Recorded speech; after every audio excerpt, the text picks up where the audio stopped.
Inihahanda na ng Quiapo Church ang andas ng Poong Jesus Nazareno para sa gagawing prosesyon sa Biyernes Santo. Nagpaalala naman ang simbahan na huwag nang pilitin sumama sa prosesyon kung hindi naman kaya ng katawan, lalo pat matindi ang init ng panahon.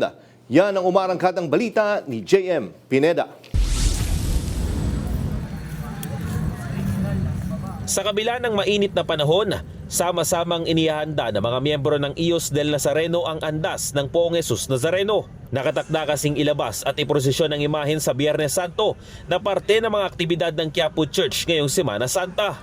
Binubusisi ng mga Ios ang mga piyesa at nilalagyan na rin ng gasolina para mapaandar ito. Ang mga tali rin ay inaayos na nila para matiyak na maayos ang gagawing prosesyon. Gaya ng pista ng Nazareno, pareho lang ang dadaanan ng ruta ng prosesyon pero manggagaling ito sa Plaza Miranda at iikutin ng Quiapo bago bumalik sa simbahan. Inaasahan na maraming makikiisang deboto sa gagawing pag-iikot ng Nazareno kaya mahigpit rin ang seguridad na ipapatupad ng Quiapo Church katuwang ang Manila Police District. Isa lang ang prosesyon ng Nazareno sa mga nakalinyang aktibidad ng Quiapo Church sa buong linggo ng Semana Santa. Sa Plaza Miranda nga, nakahanda na rin ang entablado ng mga kabataang magtatanghal ngayong gabi sa Senakulo. Bukas ay may mga aktibidad rin na gaganapin gaya ng misa ng takip silim ng huling hapunan ng Panginoon kung saan uhugasan ang mga paa ng mga apostoles.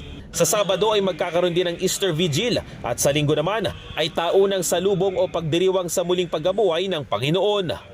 Ang kahalagahan po ng mga mahalagang araw na ito, lalong-lalo na po kapag sumasapit ang Semana Santa, ay ang kailangan po natin ang pagbabalik loob, pagtitika at pagkukumpisal at magsimba po tayo sa mga araw na iyan, lalong-lalo na sa tatlong araw na yan. Huwebes Santo, Biyernes Santo, Sabado de Gloria.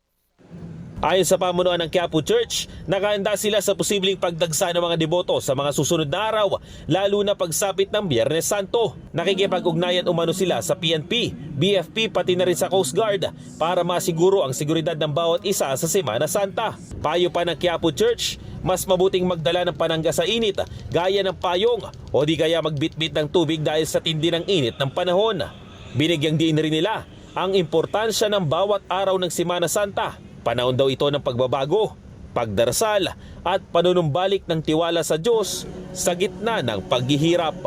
Ako si JM Pineda ng PRTV News, nagseserbisyo para sa Pilipino.